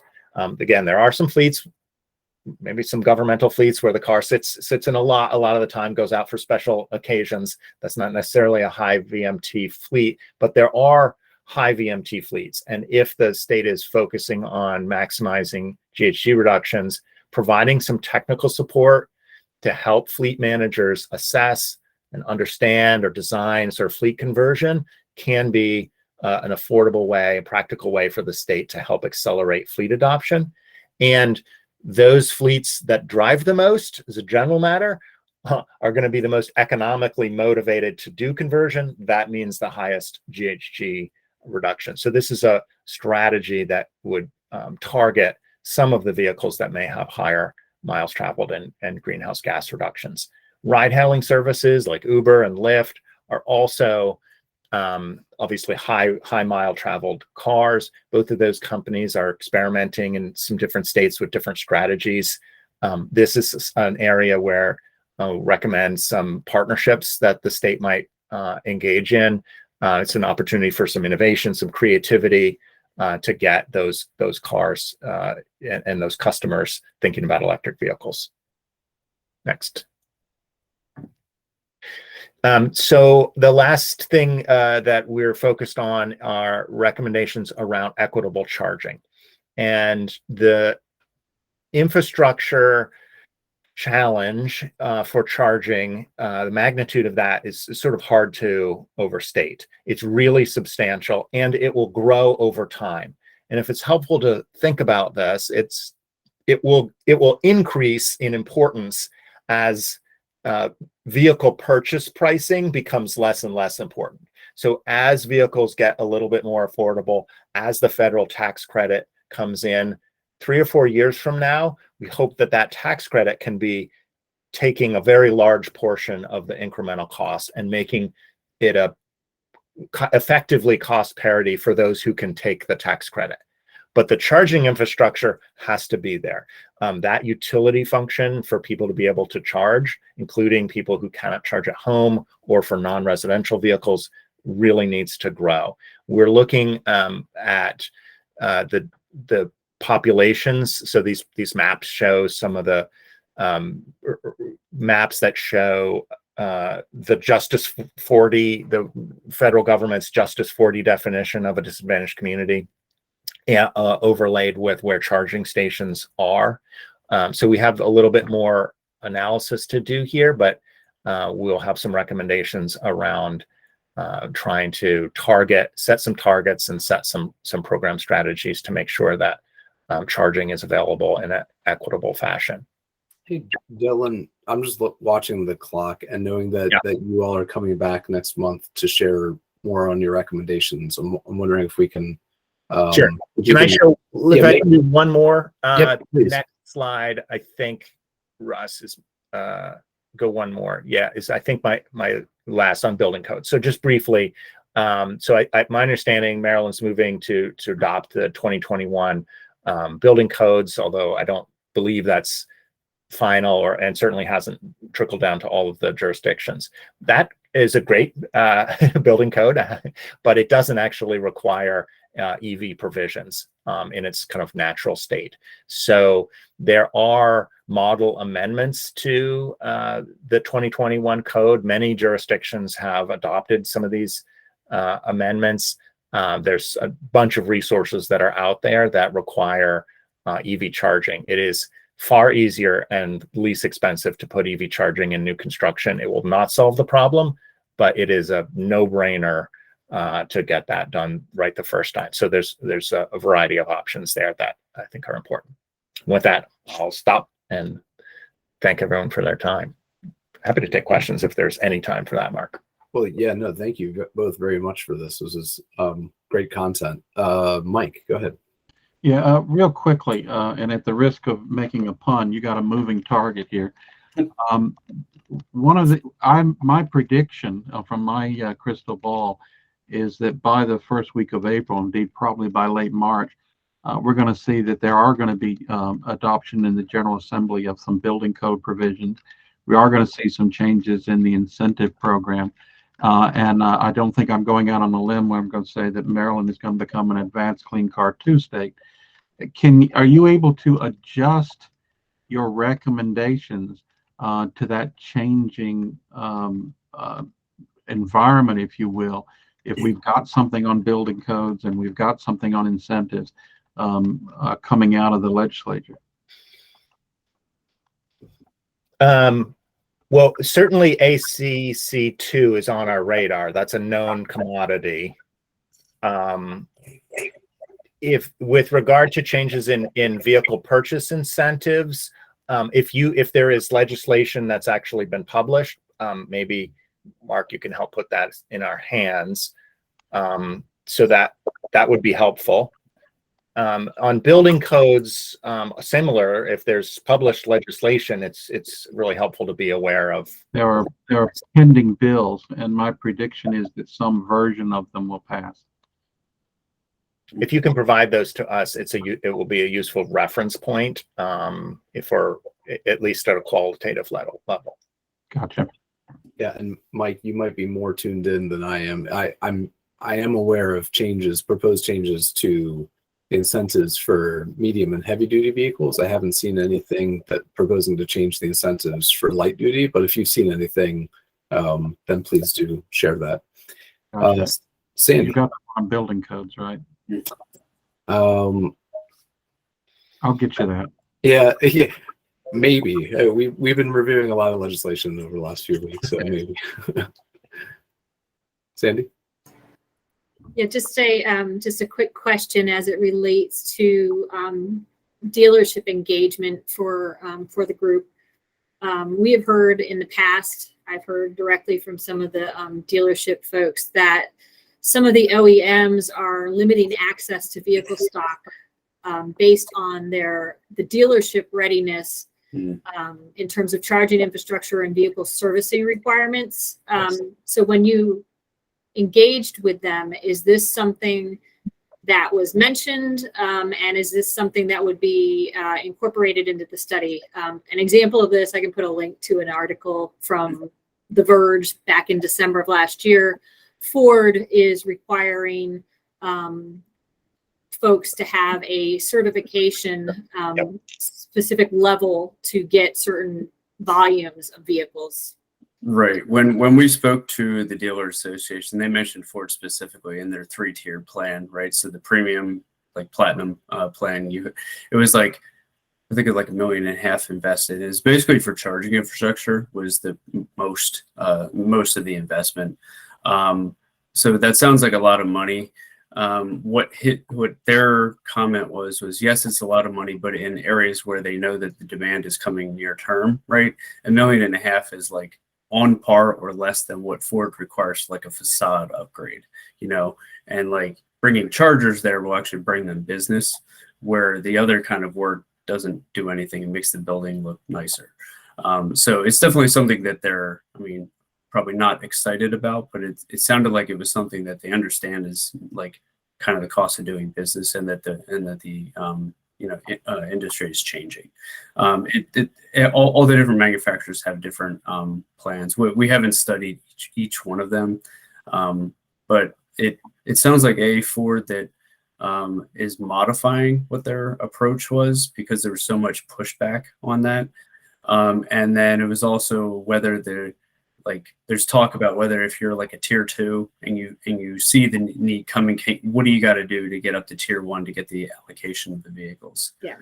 You know, Well, so and it also might be something that just could then be incorporated into your recommendations for state actions in terms of supporting what they need to get to those targets. Yeah, definitely, Sandy. That is on our radar, and I think making sure that there's charging infrastructure, whether or not you're a Ford dealer who's requiring it, or you're some other dealer where you're not technically required. We want to see charging stations in those dealerships, and that could be a target of a state program. As Russ said, adopting ACC2 will have a big impact on manufacturers delivering vehicles to the state. So it's a carrot and stick approach that I think will help get the inventory on the lots, over the coming years. Yeah, and sort of trained and educated and motivated to get them off the lot too. Yeah, and similarly, like a gas station, like adding charging for electric vehicles there, essentially fast chargers. That's something that, without seeing high demand for EVs, they're reluctant to put the investment, especially smaller serve stations. So I mean that could be something too. I think that could be added. Well, as Russ and Dylan mentioned, they'll be back next month for their full reveal of their recommendations. So thank you very much for coming today and joining us. It looks like, unless I missed it looks like Josh Chalkin maybe had to drop off, which means we've got 2 people for public comment. Before we go there, though, just a few minutes into the meeting, we were joined by our other MWG co-chair, Kim Coble, and wanted to turn it over to Kim for a few minutes to discuss any legislation that you think we should be keeping our eyes on, or any updates that you have from the transition team. Thank you, Mark. And I'll be brief because we could spend 2 hours on each of those topics. Let me talk about the transition really quickly. Myself and Ed Hatcher and Dr. Jacoby Wilson were co-chairs of the Climate and Environment Transition Team for the Moore Miller administration. And if I believe it is at its tail end, like with the graphic designer, will be out maybe next week or the week after at the latest. So it's coming. For this committee, though, I wanted you to be aware that our work is widely recognized. And the way the structure worked on the transition was that our team was divided into 3 working groups. One was on government leadership, one was on air, heat, and water issues, and the other was on clean energy. And for each of those working groups, we were provided, on an average, maybe 4, 5, 6 policies that Governor Moore had stated commitment to, or had leaned into during the campaign, or strongly believes in. Our job was to develop transition recommendations for those policies. So we were not driving the policies, but we spoke to how to best move those policies forward in a short term, i.e. the next 6 months, and in a longer term, say a year or so. And we were limited to a few bullets for each policy. We did not get paragraphs, unlike previous transition reports that some of us old timers might remember. This was much shorter and briefer. So learn to be very efficient with word use. Real quickly on the clean energy, there were 5 policies, and these will be very recognizable to you. First one was the Climate Solutions Now goal to achieve the 60% reduction by 2031 and net zero by 2045. Second, expand clean energy research and commercialize it. Another policy was to ensure Maryland generates 100% clean energy by 2035.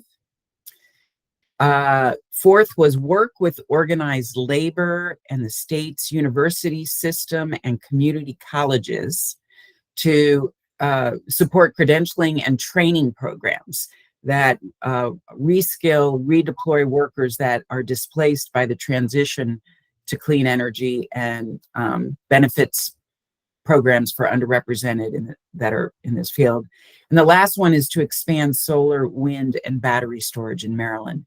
So much of what we talk about, especially in this committee, was very helpful to the transition team. And we, as I said, we put recommendations forward that we can share next week or the week after. So last point, the administration was very invested in engaging as many people as they could, as wanted to engage. So over 5,000 people had an input into this, either by submitting ideas in writing via a website, or attending at-large conversation meetings, or having phone calls with us, or one-on-one meetings. But there was a lot of engagement from folks. So that was refreshing and kind of inspiring to see, frankly, that so many folks cared.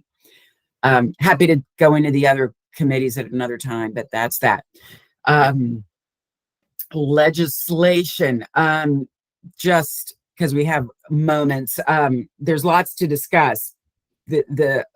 My headline on this is that last year we passed the Climate Solutions Now Act with the most aggressive emission reduction bills in the country, and most of the bills are oriented now towards implementation. And I think there's some folks are having trouble understanding the reality of what's ahead, both in terms of the emissions that need to be achieved and potentially the costs, across the board kind of costs that'll happen.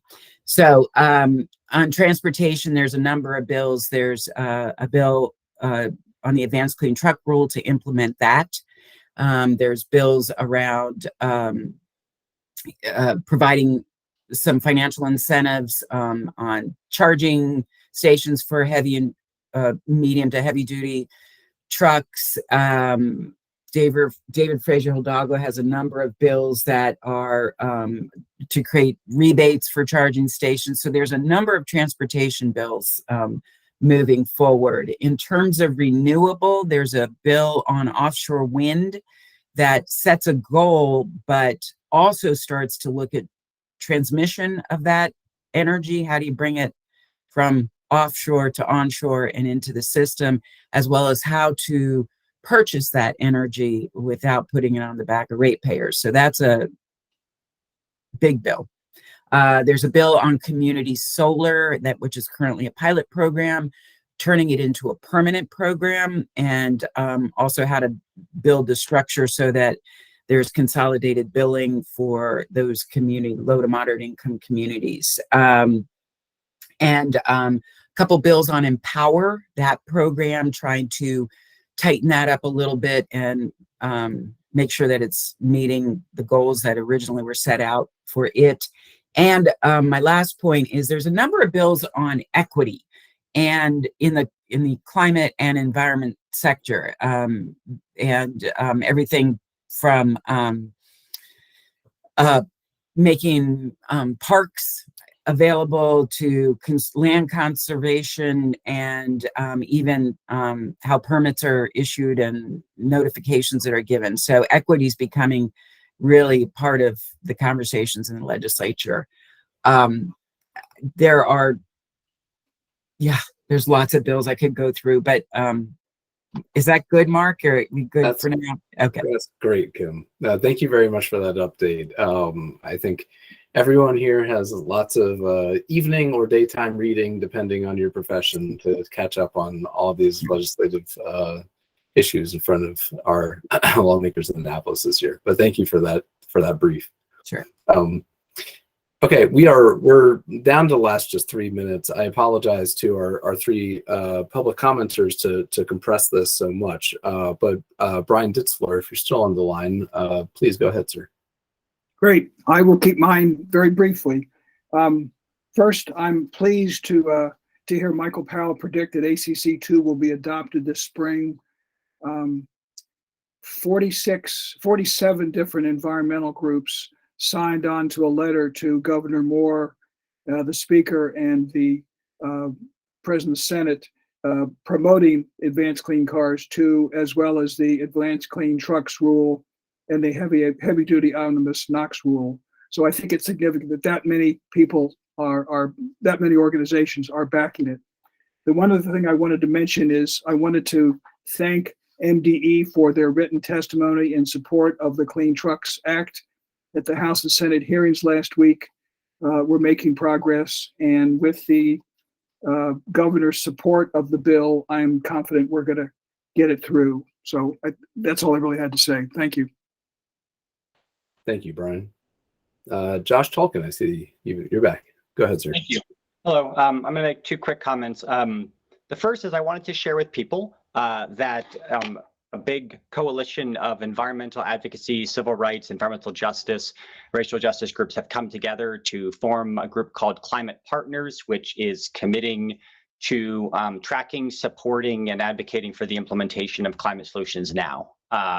We'll be contributing to all the public comment processes, tracking the multitude of provisions in the legislation, engaging with agencies, and I wanted to share that with all of you and just welcome an ongoing dialogue as we try to figure out what pieces of the Climate Solutions Now Act will be easy to implement, which ones are just language with a bunch of question marks. Great idea, how are we going to do this?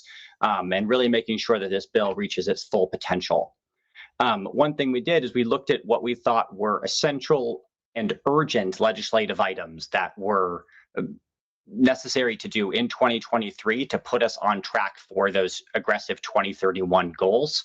And this group, strongly supported the reforms to empower that reset power focusing on GHG so that we can begin to have the right financing necessary to support the building energy performance standard, which would be going into effect in 2025. We don't want people being told to reduce their pollution without having the state have the financing mechanism set up to support it. The advanced clean truck rule and making community solar permanent are three, we think, very, very timely and urgent issues, along with a lot of other critical legislation. But we wanted to flag the ones we felt were really essential for this year based on that trajectory.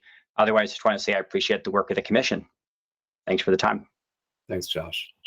And let's see, Jeff Silva, I see you've entered some comments. Did you want to make a oral comment too? Yes, please.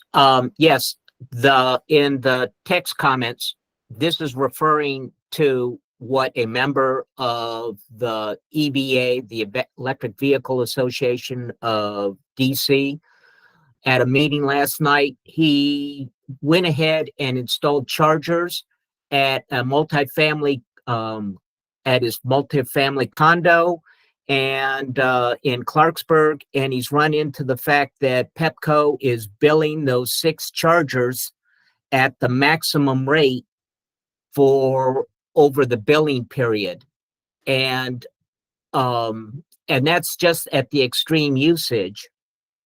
Is it possible that the Mitigation Working Group could make a recommendation that the utilities should allow the first 12,000 kilowatt hours for multi-family charging stations per month to be at a set fee instead of the fee that he's being charged now, which is 44 cents per kilowatt hour.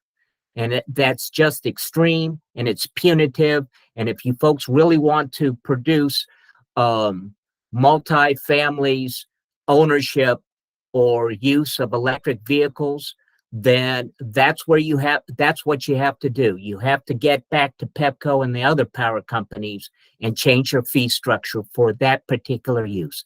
Thanks. Have a great day. Thank you, Jeff. And thank you all for hanging in for an extended MWG meeting today. We blew the budget by 2 minutes. We'll try to make that up at next month's meeting. Take care, everyone. We'll see you in March. Thanks. Take care, Mark.